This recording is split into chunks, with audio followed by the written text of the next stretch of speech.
Olá pessoal, meu nome é Joel e nesse vídeo eu vou falar sobre algumas desinformações que as pessoas têm em relação ao Python e o BGE. Primeiramente, o Python para o BGE é apenas uma API. O que seria uma API?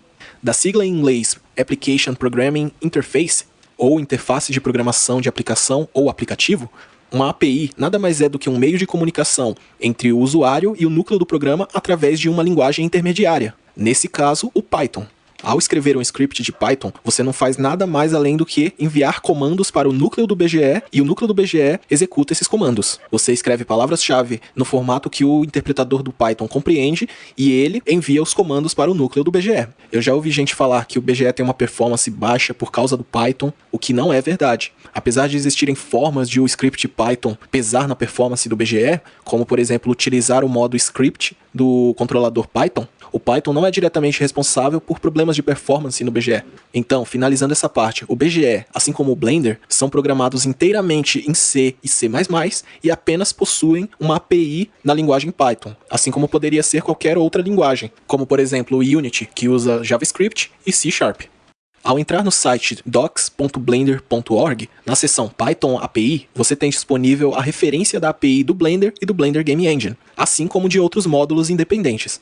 Aqui eu vou apontar um erro muito comum de iniciantes do Python no Blender. Perceba que há 3 seções de módulos aqui. Temos a Application Modules, Standalone Modules e Game Engine Modules. Application Modules serve somente para o Blender, isto é, o programa que você modela, texturiza, anima, servindo principalmente para programar add-ons. Game Engine Modules serve somente para o Blender Game Engine, isso é, quando você pressiona P no viewport. Standalone Modules serve tanto para você usar em conjunto com Application Modules quanto com Game Engine Modules. Um erro muito comum que se comete é tentar usar o Application Modules com Game Engine Modules. Não funciona porque o Blender Game Engine é um componente separado do Blender. Então, tentar se comunicar com o Blender e o BGE ao mesmo tempo não é possível.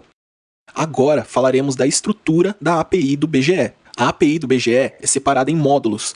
Temos o módulo principal, chamado BGE, e temos vários outros submódulos. Cada um desses módulos com diversos atributos, funções, constantes, classes, todos eles podendo ser usados no motor de jogos. Para não se confundir muito em relação a esse assunto dos módulos, pense nos módulos, submódulos, como pastas, subpastas e arquivos, todos separados hierarquicamente e cada um sendo usado para uma função específica. Agora vamos saber o que representa cada um dos módulos. O primeiro módulo, Types, guarda todas as classes relacionadas ao núcleo do BGE. No BGE, cada câmera, lâmpada, objeto, esqueleto, blocos de lógica, tudo é instância de sua respectiva classe no módulo Types. O segundo módulo, Logic, guarda alguns atributos e funções úteis relacionadas à lógica do jogo em geral. Se você pretende salvar dados ou carregar novos arquivos Blend, o módulo Logic é o módulo a se usar. O terceiro módulo, Render, guarda algumas funções e atributos relacionadas à renderização e à tela do jogo. Se você quer alterar a resolução do jogo ou alterar outras configurações de vídeo, o módulo Render é o módulo a se usar. O quarto módulo, Texture, permite os mais diversos tipos de manipulação de texturas. Você pode trocar a textura de um objeto, reproduzir vídeos no lugar da textura, criar espelhos e câmeras de segurança em tempo real e muito mais. O quinto módulo, Events, guarda algumas funções e valores para a manipulação de entrada de teclado e mouse. O sexto módulo, Constraints, permite a criação e manipulação de constraints. Você pode, por exemplo, criar portas com dobradiças, veículos e assim por diante. Tudo usando o módulo Constraints. O último módulo, App,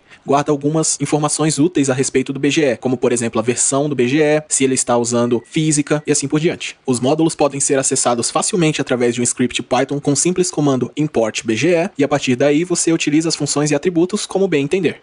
Agora, para finalizar, vamos entender a diferença entre dados do Python e dados do BGE. Os scripts Python são executados somente durante um quadro do jogo, e todos os dados que foram processados nesse quadro são perdidos no próximo quadro. Isto é, os dados de Python no BGE não são persistentes. O objetivo de um script Python é de processar os dados e não guardá-los. Para guardar os dados, você precisa se utilizar de dados do BGE, isto é, propriedades dos objetos na maioria das vezes. As propriedades dos objetos são persistentes, portanto você pode utilizar elas para guardar valores.